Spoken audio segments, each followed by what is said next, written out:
what impact, if any, have this controversy had on the public perception of President Tinubu and his governance in Nigeria?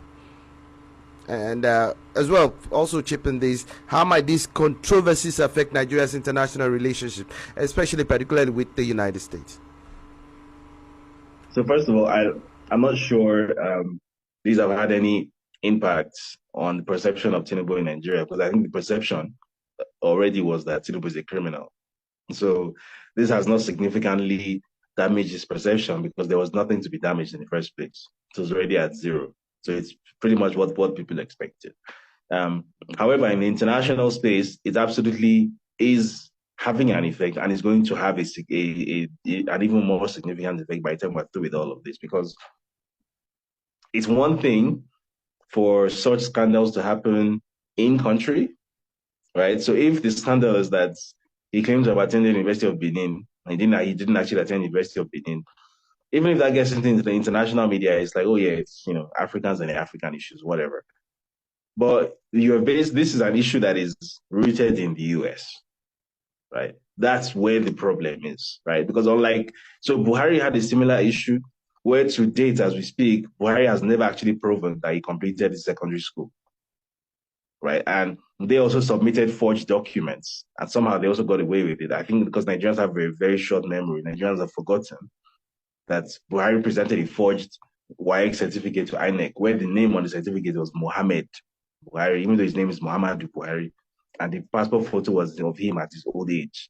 Nigerians have forgotten all of that. But the thing is, you can get away with that because it's WAEC. It's a West African thing, it's a Nigerian thing. Nobody really cares. But when you are forging a Chicago State University certificate, we are bringing the US into it, where you have an FBI file with a total of 70,107 pages. The US has been brought into it. In fact, I was reliably informed that at the last UN General Assembly, after so much noise that they made about Tinubu supposedly having an exclusive sideline meeting with Joe Biden, the US president, the reason that meeting did not eventually happen was because Joe Biden was briefed that there is some information which is about to emerge about this guy, and if you allow yourself to be pictured with him, or to posture yourself in any way that looks like you are aligning yourself with him, your political enemies are going to have you for lunch, right? And it's going to affect your re-election chances. And that's how come that meeting, which they spent weeks crowing about, didn't come close to happening. In fact, it was so bad that I think it was on a Wednesday, either Tuesday or Wednesday, during the UN General Assembly, that Tinubu and Biden were in the same building at the same time. I think Biden had given a speech, and his aides were trying desperately to book some kind of appointment or meeting with Biden, and Biden's people knocked them back. They don't want to be seen within a country mile of the guy now. It's like the guy has feces rubbed all over his body now. Nobody wants to be seen with him. Nobody wants to be near him. Both in the US, in the international space in general, his brand is toxic now, and it's only going to get worse. So, I mean, at the end of the day, he only has himself to blame for all of this. I think I said it long before the election that if he wasn't such a hubristic person who genuinely believes that everybody else is stupid except him, he would never have run for election in the first place. He would have just sat down in Bodilon and been, a kingmaker the way he had been for years, and he would have been okay with that role. But I mean, he decided to bring it. He decided to take it here. He decided to put himself out into the public space. So whatever happens to him now, it is not doing. Those are serious diplomatic a deep understanding of how some of these things work. I asked you, it does look like Atiku Abubakar wants to introduce a fresh angle to his argument at the Supreme Court, knowing full well that it is not a court of trial. You see, when the friends of these people that embarrass us all talk, you need to puke. And puke means to vomit.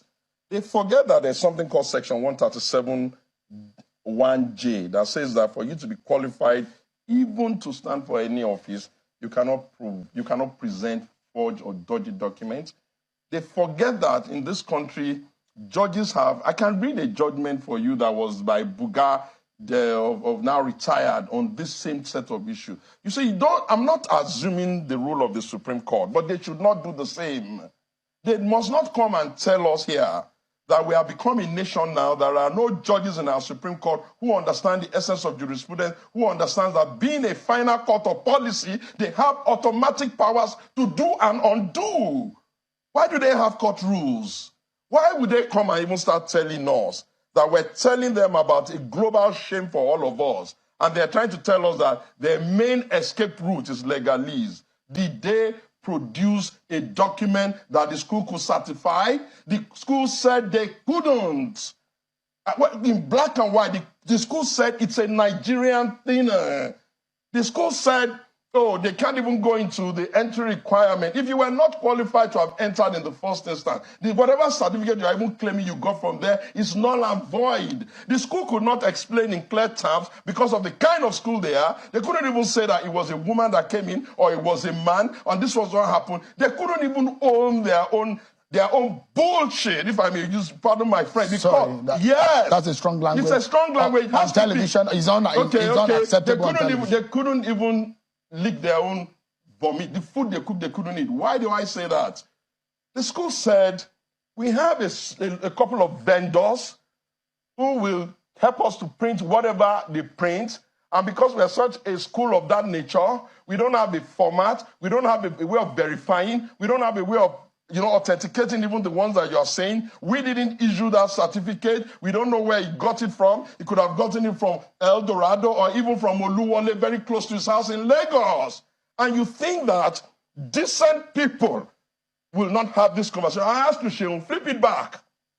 If this had been, maybe, I don't want to use President Buhari's name, if this had been Mamadou Jallo, that was the president that was bringing this kind of document, do you know how the media would have hounded him? Do you think it was easy for, what's that guy's name, the former speaker, Salisu Buhari? Do you think it was easy for him as a young man to come and say, I'm sorry, I told a lie and left the scene? Do you know what is called the Bushido Code?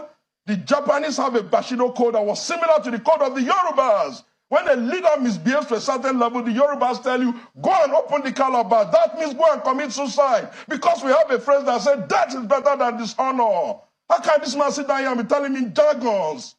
Look, my brother, the court will do what the court has to do.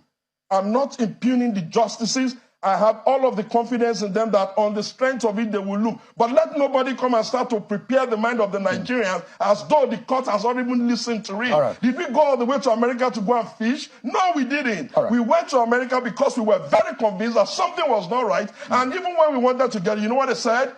They said they would suffer irreparable damage. The document they should have simply produced if they had it. And they were dancing left, dancing right, running up and down the place until we dragged it out of them. And everybody now knows them. They are funnies. All right. Mr. Moka, don't